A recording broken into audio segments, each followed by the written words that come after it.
Hello and welcome. I'm Christin Kreutz from Trier University in Germany. Today I'm going to present our work, SchenQL, Evaluation of a Query Language for Bibliographic Metadata. This work was done in collaboration with Wolz, Weyers and Ralf Schenkel.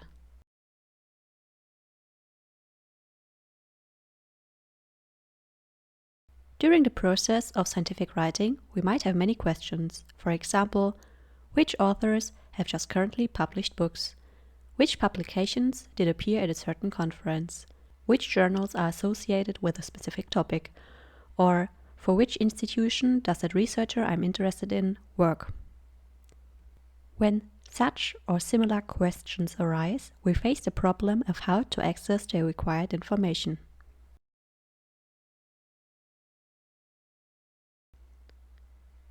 Of course, we could use an information retrieval system for answering these simple questions.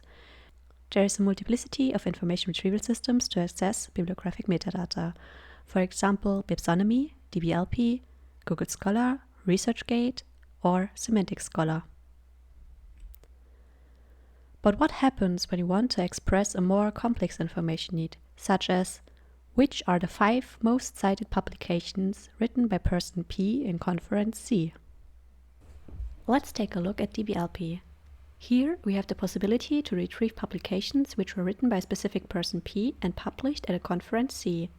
Let's for example assume we have author Benjamin Weyers and venue VR. Now we would have to manually click on each of the entries to look at the number of citations of the papers to determine the 5 most cited ones. This is highly impractical. Now let's look at Google Scholar. The search for the author is possible and we see the number of citations of papers at one glance. Here we cannot fully restrict entries to the desired venue. We still retrieve entries which were not published at this exact conference, so we manually need to filter this result as well. We have now seen with these 2 examples that these information retrieval systems are no longer suitable for answering the query. We need another way to access the required information.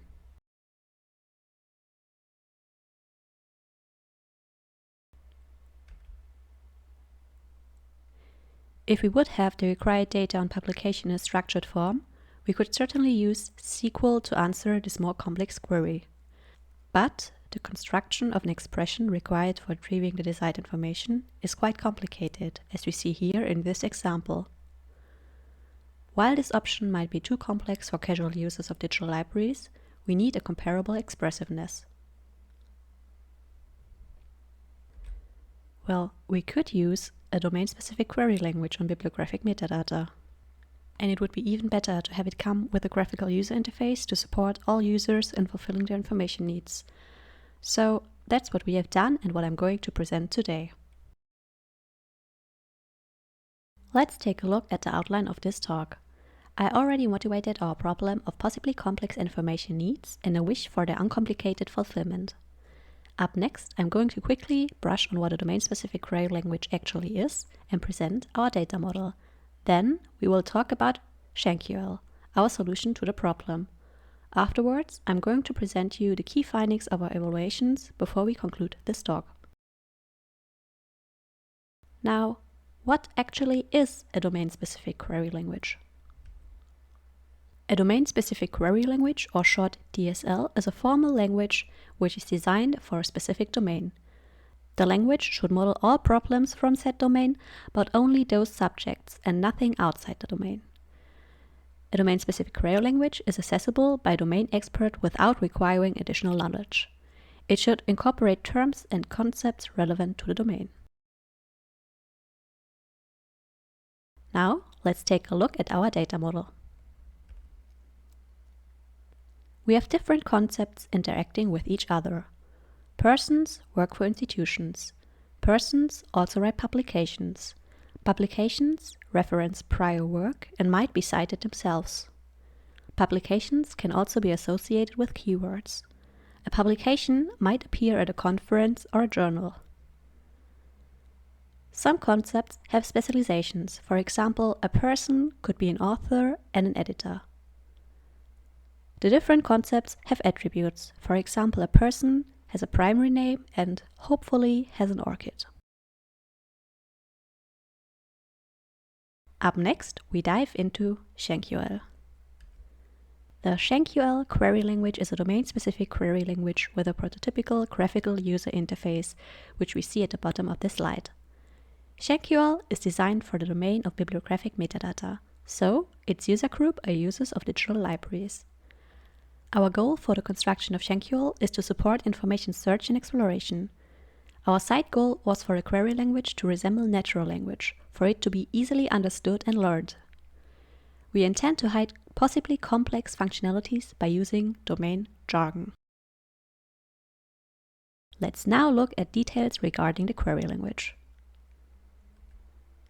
We define the following 5 base concepts which represent the entities from the data model: publication, person, conference, journal, and institution. We can retrieve elements of these types by writing, for example, publication or persons. Base concepts have attributes. They are equivalent to the attributes of entities. They can be retrieved by preceding base concepts, for example, title of publications or orchid of person. Base concepts have specializations. They are equivalent to the specializations which we have seen in our data model. For example, title of articles or orchid of author. Filters are used to restrict retrieved elements from base concepts. They are based on attributes and can be combined by an or and and. Additionally, they can be preceded by a not. Examples would be conference acronym ICADL or in year 2020, or publications about DL and not about XML. Queries can have subqueries where base concepts can be utilized, such as publications appeared in conference or publications appeared in conference after 2019. We also included several functions on the base concepts. They aggregate data or offer special domain-specific operations. 2 examples could be most cited publications limit 1 or co-authors of persons named Ralf Schenkel. So now we are able to formulate the questions in scientific writing which we encountered in the beginning. The resulting queries are quite easy to understand and not overly complex.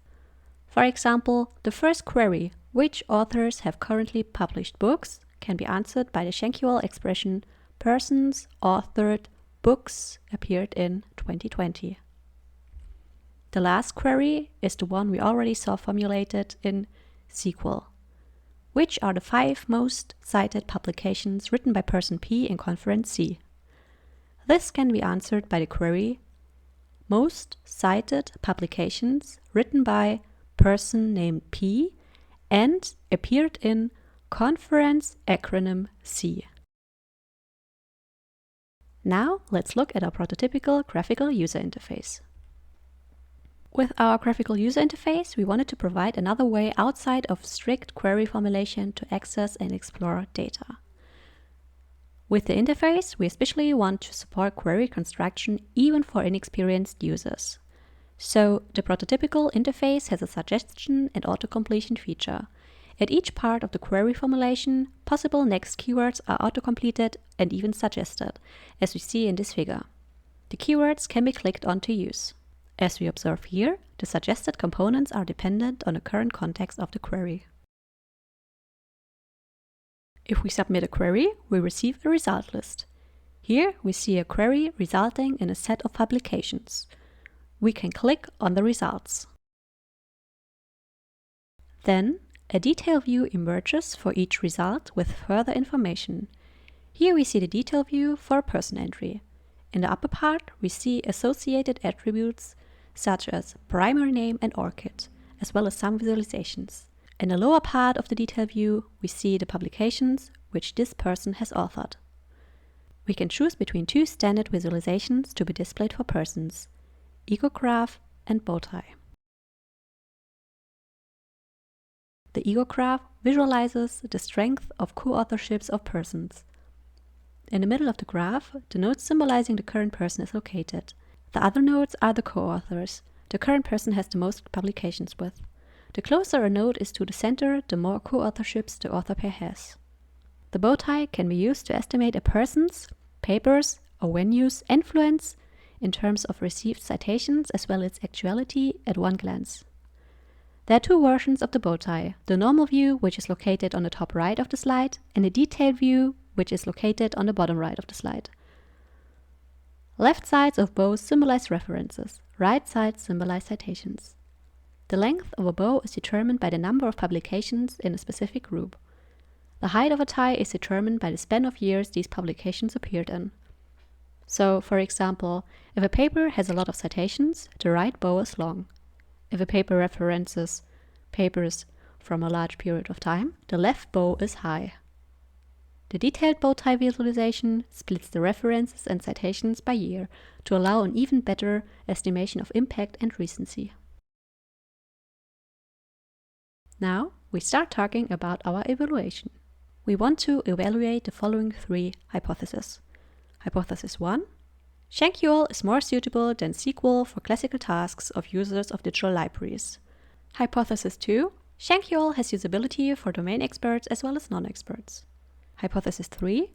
The SchenQL system with its prototypical graphical user interface has high suitability and user experience for users unfamiliar with formulation of structured queries. To evaluate these hypotheses, we conducted multiple evaluations: a qualitative study, a quantitative evaluation, and a qualitative evaluation. First, let's look at our qualitative study. We conducted semi-structured one-on-one interviews with 4 employees of the DBLP. Our goal was to get a comprehensive picture of SchenQL's completeness and suitability. As a result, we found that the DBLP staff wished for many different visualizations, such as color-coded topics of publications, co-author groups, and graph relations. In general, their ideas were highly specific and shaped by their everyday work with the data. The DBLP staff's comments on visualizations drove our design for the graphical user interface. Up next, let's talk about our quantitative evaluation. The setting for our quantitative evaluation was as follows.